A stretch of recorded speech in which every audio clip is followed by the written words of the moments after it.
Hi everyone, कैसे आप सभी। मैं आशा करता हूँ आप सभी स्वस्थ और तंदुरुस्त होंगे।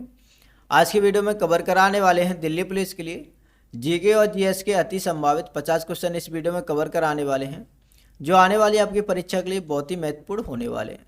और जो क्वेश्चन इस वीडियो में कवर कराने वाले हैं दोस्तों, वो किसी न किसी एग्जाम में रिपीट होते रहते हैं, इसलिए ये वीडियो दोस्तों आपके लिए बहुत ही महत्वपूर्ण हो जाता है। वीडियो को एंड तक देखें। अगर आपको वीडियो अच्छा लगता है वीडियो को लाइक शेयर जरूर करें, और आप दोस्तों चैनल पर नए हैं दोस्तों चैनल को सब्सक्राइब कर लें। आप इस वीडियो को दोस्तों पीडीएफ से पढ़ना चाहते हैं दोस्तों, आपको टेलीग्राम ज्वाइन करना होगा। टेलीग्राम की लिंक दोस्तों आपको इसी वीडियो के डिस्क्रिप्शन में मिल जाएगी। और दोस्तों ये वीडियो का चौथा पेपर है। ऐसे 3 पेपर मैं करा चुका हूँ, आप देखना चाहते हैं इसी चैनल पे जाके देख सकते हैं, नहीं तो दोस्तों आपको इसी वीडियो के एंड स्क्रीन में इसकी प्ले लिस्ट मिल जाएगी, आप वहाँ से क्लिक करके भी देख सकते हैं। चलिए से क्वेश्चन की ओर बढ़ते हैं। पहला क्वेश्चन है, भारत की निम्नलिखित में से कौन सी झील लैगून झील नहीं है। आपको बताना है इनमें से कौन सी झील लैगून झील नहीं है। तो इसमें सही हो जाएगा दोस्तों, यहाँ पे लोकतक लिखा हुआ है, लोकटक है दोस्तों, ठीक है, ध्यान रखना। ऑप्शन नंबर 3 से हो जाएगा। चलिए आगे बढ़ते हैं। महत्वपूर्ण पॉइंट है, इन्हें कवर कर लेते हैं। लोकटक झील दोस्तों मणिपुर में स्थित है। यह उत्तर पूर्व और भारत में भी सबसे बड़ी दोस्तों प्राकृतिक मीठे पानी की झील है। नेक्स्ट है, प्रसिद्ध केबुल लामझाओ राष्ट्रीय उद्यान भी यहीं स्थित है। यह विश्व का एकमात्र तैरता हुआ राष्ट्रीय उद्यान है। यह इंपोर्टेंट है दोस्तों, इसे याद रखना है। यह क्वेश्चन यहाँ से दोस्तों कई बार पूछा गया है, ठीक है। चलिए आगे बढ़ते हैं। अगला क्वेश्चन है, निम्नलिखित में से किस उपकरण का उपयोग वायु या गैस की आर्द्रता मापने के लिए किया जाता है। बताइए इनमें से क्या सही होगा। तो इसमें सही हो जाएगा दोस्तों, हाइग्रोमीटर का उपयोग दोस्तों आर्द्रता मापने के लिए किया जाता है। ऑप्शन नंबर 2 सही हो जाएगा। चलिए आगे बढ़ते हैं।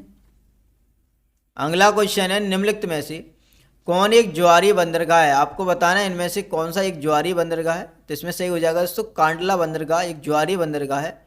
ऑप्शन नंबर 2 से हो जाएगा। चलिए आगे बढ़ते हैं। अगला क्वेश्चन है, लाइकोपिन वर्णक निम्नलिखित में से किस फल अथवा सब्जी में पाया जाता है। बताइए क्या सही होगा इनमें से। तो इसमें सही हो जाएगा दोस्तों, टमाटर में पाया जाता है। ऑप्शन नंबर 3 से होगा। चलिए आगे बढ़ते हैं। अगला क्वेश्चन है, भारत के संविधान में पंचवर्षीय योजना की अवधारणा डैश से ली गई है। आपको बताना है दोस्तों, भारत के संविधान में पंचवर्षीय योजना की अवधारणा किस देश से ली गई है। तो इसमें सही हो जाएगा दोस्तों, रूस से ली गई है। ऑप्शन नंबर 1 सही होगा। चलिए आगे बढ़ते हैं। अगला क्वेश्चन है, केंद्रक और कोशिका झिल्ली के बीच जेली जैसा पदार्थ क्या कहलाता है। आपको बताना है इनमें से दोस्तों क्या कहलाएगा। तो इसमें सही होगा दोस्तों, कोशिका द्रव्य कहलाता है। उन्हें ऑप्शन नंबर 1 सही हो जाएगा। चलिए आगे बढ़ते हैं। अगला क्वेश्चन है, किसी राज्य के राज्यपाल के रूप में नियुक्ति के लिए भारत के संविधान द्वारा निर्धारित न्यूनतम आयु क्या है। बताना है इसमें दोस्तों, राज्यपाल की नियुक्ति के लिए दोस्तों न्यूनतम आयु क्या है। तो इसमें सही हो जाएगा दोस्तों, 35 वर्ष है। कितनी दोस्तों, 35 वर्ष है। ऑप्शन नंबर 2 से हो जाएगा। चलिए आगे बढ़ते हैं। कुछ महत्वपूर्ण पॉइंट है, इन्हें जान लेते हैं। लोकसभा और विधानसभा में दोस्तों सदस्यों के लिए न्यूनतम आयु 25 वर्ष होती है, इसे याद रखना, ठीक है। नेक्स्ट है, राज्यसभा और विधान परिषद की सदस्यता के लिए न्यूनतम आयु होती है दोस्तों 30 वर्ष, ठीक है। चलिए आगे बढ़ते हैं। अगला है दोस्तों, राष्ट्रपति बनने के लिए न्यूनतम आयु 35 वर्ष होती है। अगला है दोस्तों, भारत के नागरिकों की मतदान आयु 18 वर्ष है। पहले दोस्तों 21 वर्ष हुआ करती थी, जो 61वें संविधान संशोधन के अनुसार इसे घटाकर दोस्तों 18 वर्ष कर दिया गया है, ठीक है। चलिए आगे बढ़ते हैं। अगला क्वेश्चन है, गुप्त काल में ब्राह्मणों को जो भूमि दान दी जाती थी उसे क्या कहते थे। आपको बताना है इसमें क्या सही हो जाएगा। इसमें सही हो जाएगा दोस्तों, अग्रहार कहते थे। ऑप्शन नंबर 4 सही होगा। चलिए आगे बढ़ते हैं। अगला क्वेश्चन है, निम्नलिखित में से कौन मोहम्मद गौरी का सेनापति था और उसने भारत में गुलाम वंश की स्थापना भी की थी। बताइए इनमें से क्या सही होगा। इसमें सही हो जाएगा दोस्तों, कुतुबुद्दीन ऐबक था। यहाँ पे दोस्तों सही नहीं लिखा, कुतुबुद्दीन था, ठीक है। ऑप्शन नंबर 4 से हो जाएगा।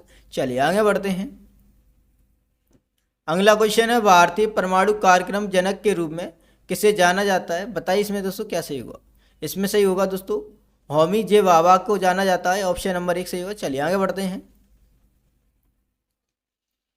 अगला क्वेश्चन है, संविधान का कौन सा अनुच्छेद राज्यों में विधान परिषदों के गठन से संबंधित है। इनमें से आपको बताना है कौन सा अनुच्छेद है जो राज्यों में विधान परिषदों के गठन से संबंधित है। तो इसमें सही हो जाएगा दोस्तों, अनुच्छेद 169। ऑप्शन नंबर 2 से हो जाएगा। चलिए आगे बढ़ते हैं। अगला क्वेश्चन है, अमजद अली खान एक भारतीय शास्त्रीय संगीतकार हैं जो डैश को बजाते हैं। दोस्तों आपको बताना है अमजद अली खान किसे बजाते हैं। तो इसमें सही हो जाएगा, सरोद को बजाते हैं। ऑप्शन नंबर 2 सही होगा। चलिए आगे बढ़ते हैं। अगला क्वेश्चन है, निम्नलिखित में से कौन सा मंदिर पल्लव मंदिर वास्तुकला का उदाहरण नहीं है? बताइए इनमें से क्या सही होगा। इसमें सही हो जाएगा दोस्तों कोरंगानाथ मंदिर, ऑप्शन नंबर 4 सही होगा। चलिए आगे बढ़ते हैं। अगला क्वेश्चन है, निम्नलिखित में से कौन सा युग्म जंतु जगत के जंतु संघ से संबंधित गलत है? बताइए इनमें से क्या सही होगा। इसमें सही होगा दोस्तों लीवर फ्लूक निमेटोडा से संबंधित नहीं है, ऑप्शन नंबर 1 सही हो जाएगा। चलिए आगे बढ़ते हैं। अगला क्वेश्चन है, निम्नलिखित में से कौन सा पर्वत भारत और नेपाल के मध्य स्थित है? इनमें से बताना है कौन सा पर्वत है जो भारत और नेपाल के मध्य स्थित है। तो इसमें सही हो जाएगा दोस्तों कंचनजंगा है, ऑप्शन नंबर 4 सही हो जाएगा। चलिए आगे बढ़ते हैं। अगला क्वेश्चन है, निम्नलिखित में से कौन सी पुस्तक आर्यभट्ट द्वारा लिखी गई थी? इनमें से बताना है कौन सी पुस्तक है जो आर्यभट्ट द्वारा लिखी गई। इसमें सही हो जाएगा दोस्तों आर्यभट्टीय पुस्तक, ऑप्शन नंबर 2 सही हो जाएगा। चलिए आगे बढ़ते हैं। अगला क्वेश्चन है, भारत में प्रायोगिक भूतापीय ऊर्जा परियोजना कहाँ स्थित है? बताइए इनमें से क्या सही होगा। इसमें सही हो जाएगा पूगा घाटी लद्दाख में है, ऑप्शन नंबर 3 से हो जाएगा। चलिए आगे बढ़ते हैं। अगला क्वेश्चन है, कावड़ी और करगम किस राज्य से संबंधित है? आपको बताना है दोस्तों कावड़ी और करगम किस राज्य से संबंधित है। तो इसमें सही हो जाएगा दोस्तों तमिलनाडु से संबंधित है, ऑप्शन नंबर 1 सही होगा। चलिए आगे बढ़ते हैं। अगला क्वेश्चन है, निम्नलिखित में से कौन एक प्रसिद्ध सितार वादक है? इनमें से बताना है कौन सा है जो एक प्रसिद्ध सितार वादक है। तो इसमें सही हो जाएगा दोस्तों निखिल बनर्जी हैं, ऑप्शन नंबर 4 सही होगा। चलिए आगे बढ़ते हैं। अगला क्वेश्चन है, राष्ट्रीय आय समिति 1949 के अध्यक्ष कौन थे? बताइए इनमें से क्या सही होगा। इनमें सही होगा पीसी महालनोबिस, ऑप्शन नंबर 2 सही हो जाएगा। चलिए आगे बढ़ते हैं। अगला क्वेश्चन है, अंधेरे से उजाले की ओर पुस्तक के लेखक कौन थे? आपको बताना है अंधेरे से उजाले की ओर पुस्तक के लेखक कौन है। इनमें सही हो जाएगा दोस्तों अरुण जेटली हैं। कौन है दोस्तों? अरुण जेटली हैं, ऑप्शन नंबर 4 सही होगा। चलिए आगे बढ़ते हैं। अगला क्वेश्चन है, मिल्क मैन ऑफ इंडिया के नाम से किसे जाना जाता है? दोस्तों आपको बताना है मिल्क मैन ऑफ इंडिया के नाम से किसे जाना जाता है। तो इसमें सही हो जाएगा दोस्तों डॉक्टर वर्गीस कुरियन को जाना जाता है, ऑप्शन नंबर 1 सही होगा। चलिए आगे बढ़ते हैं। अगला क्वेश्चन है, बिना ऑक्सीजन सपोर्ट के माउंट एवरेस्ट फतह करने वाली पहली भारतीय महिला कौन बनी? बताइए इनमें से क्या सही होगा। तो इनमें सही होगा दोस्तों प्याली बसाक बनी, ऑप्शन नंबर 4 सही होगा। चलिए आगे बढ़ते हैं। अगला क्वेश्चन है, निम्नलिखित में से कौन सा राज्य बांग्लादेश के साथ अपनी सीमा साझा नहीं करता है? इनमें से बताना है कौन सा राज्य है जो बांग्लादेश के साथ अपनी सीमा साझा नहीं करता है। तो इसमें सही होगा दोस्तों मणिपुर है, ऑप्शन नंबर 4 सही हो जाएगा। चलिए आगे बढ़ते हैं। अगला क्वेश्चन है, निम्नलिखित में से किसने कालीबंगा सभ्यता की खोज की? इनमें से बताना है किसने कालीबंगा सभ्यता की खोज की। इसमें सही हो जाएगा अमलानंद घोष ने, ऑप्शन नंबर 3 से होगा। चलिए आगे बढ़ते हैं। अगला क्वेश्चन है, निम्नलिखित में से कौन संयुक्त राष्ट्र की एक आधिकारिक भाषा नहीं है? इनमें से बताना है कौन सी एक संयुक्त राष्ट्र की आधिकारिक भाषा नहीं है। तो इसमें सही हो जाएगा हिंदी नहीं है, ऑप्शन नंबर 3 से होगा। चलिए आगे बढ़ते हैं।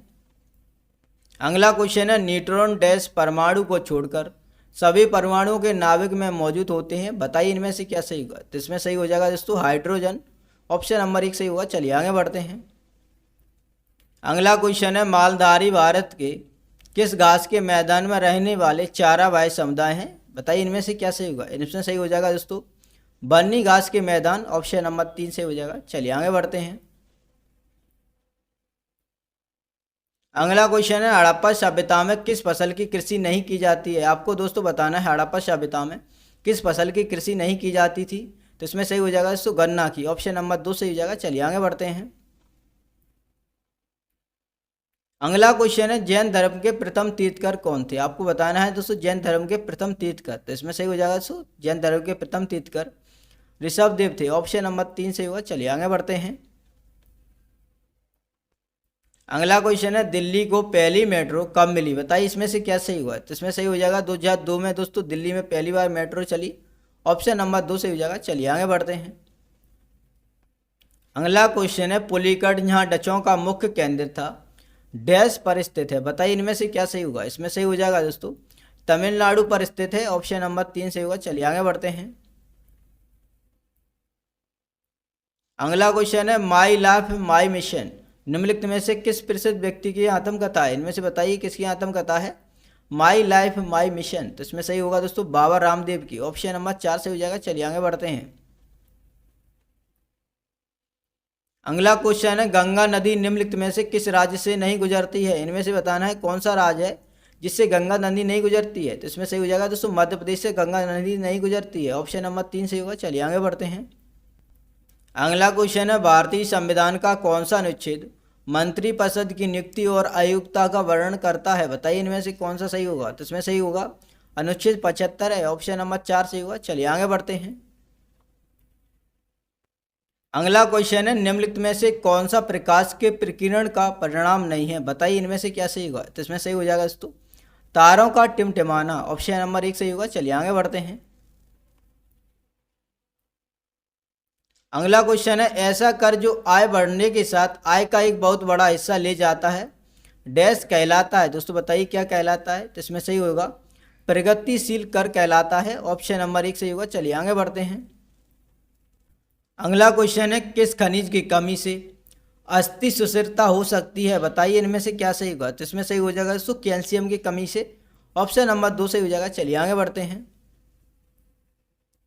अगला क्वेश्चन है, 1773 ईस्वी के रेगुलेटिंग एक्ट के तहत सर्वप्रथम किस शहर में सर्वोच्च न्यायालय की स्थापना की गई थी? बताइए इनमें से क्या सही होगा। तो इसमें सही हो जाएगा दोस्तों कलकत्ता में की गई थी, ऑप्शन नंबर 3 सही होगा। चलिए आगे बढ़ते हैं। अगला क्वेश्चन है, किस दिन को विश्व खाद्य दिवस के रूप में मनाया जाता है? इनमें से बताइए किस डेट को दोस्तों विश्व खाद्य दिवस के रूप में मनाया जाता है? तो इसमें सही होगा दोस्तों 16 अक्टूबर को मनाया जाता है, ऑप्शन नंबर 2 सही हो जाएगा। चलिए आगे बढ़ते हैं। अगला क्वेश्चन है, रॉकेट प्रणोदन तकनीक निम्नलिखित में से किस वैज्ञानिक सिद्धांत पर कार्य करती है? दोस्तों बताइए इसमें क्या सही होगा। इसमें सही हो जाएगा दोस्तों न्यूटन के गति के नियम पर, ऑप्शन नंबर 4 सही हो जाएगा। चलिए आगे बढ़ते हैं। अगला क्वेश्चन है, नेताजी सुभाष राष्ट्रीय खेल संस्थान कहाँ स्थित है? आपको बताना है इसमें क्या सही हुआ। इसमें सही हो जाएगा दोस्तों नेताजी सुभाष राष्ट्रीय खेल संस्थान पंजाब में है, ऑप्शन नंबर 3 से हो जाएगा। चलिए आगे बढ़ते हैं। अगला क्वेश्चन है, डोंडू पंथ डैश का मूल नाम था? आपको बताना है डोंडू पंथ किसका मूल नाम था? तो इसमें सही हो जाएगा दोस्तों नाना साहेब का मूल नाम था, ऑप्शन नंबर 2 सही होगा। चलिए आगे बढ़ते हैं। अगला क्वेश्चन है, रेडियोधर्मी आयोडीन का उपयोग रोग के निदान के लिए किया जाता है। आपको बताना है दोस्तों रेडियोधर्मी आयोडीन का उपयोग किस रोग के निदान के लिए किया जाता है? तो इसमें सही हो जाएगा दोस्तों थायराइड ग्रंथि रोग के निदान के लिए किया जाता है, ऑप्शन नंबर 3 सही होगा। चलिए आगे बढ़ते हैं। अगला क्वेश्चन है, भक्ति संत तुकाराम निम्नलिखित में से किस शासक के समकालीन थे? बताइए इनमें से क्या सही हुआ। तो इसमें सही हो जाएगा दोस्तों जहांगीर के समकालीन थे, ऑप्शन नंबर 4 सही होगा। चलिए आगे बढ़ते हैं। अगला क्वेश्चन है, भारतीय वायुसेना के लिए स्वीकृत नई शाखा का नाम क्या है? बताइए इनमें से क्या सही होगा। इसमें सही होगा दोस्तों हथियार प्रणाली शाखा है, ऑप्शन नंबर 1 सही होगा। चलिए आगे बढ़ते हैं। अगला क्वेश्चन है, भारतीय सिविल सेवा के लिए अर्हता प्राप्त करने वाले पहले भारतीय कौन थे? बताइए इनमें से क्या सही होगा। तो इसमें सही हो जाएगा दोस्तों सत्येंद्र नाथ टैगोर थे, ऑप्शन नंबर 2 सही होगा। चलिए आगे बढ़ते हैं। अगला क्वेश्चन है, निम्नलिखित में से कौन सा तत्व रासायनिक प्रतीक युग्म गलत है? बताइए इनमें से क्या सही होगा। तो इसमें सही हो जाएगा दोस्तों सोना का गलत है, सोना का दोस्तों प्रतीक होता है दोस्तों AU, ठीक है, ऑप्शन नंबर 4 सही होगा। चलिए आगे बढ़ते हैं। अगला क्वेश्चन है, पीर पंजान श्रृंखला डैश में स्थित है? आपको बताना है पीर पंजान श्रृंखला है वो कहाँ पे स्थित है? तो इसमें सही हो जाएगा दोस्तों पीर पंजान श्रृंखला जम्मू और कश्मीर में स्थित है, ऑप्शन नंबर 3 सही होगा। तो दोस्तों आज के लिए इतने रखते हैं, मिलते हैं नेक्स्ट वीडियो में। अगर आपको वीडियो अच्छा लगा वीडियो को लाइक शेयर जरूर करें, और आप दोस्तों चैनल पर नए हैं दोस्तों चैनल को सब्सक्राइब कर लें। तब तक के लिए जय हिंद जय Bharat, thanks for watching this video.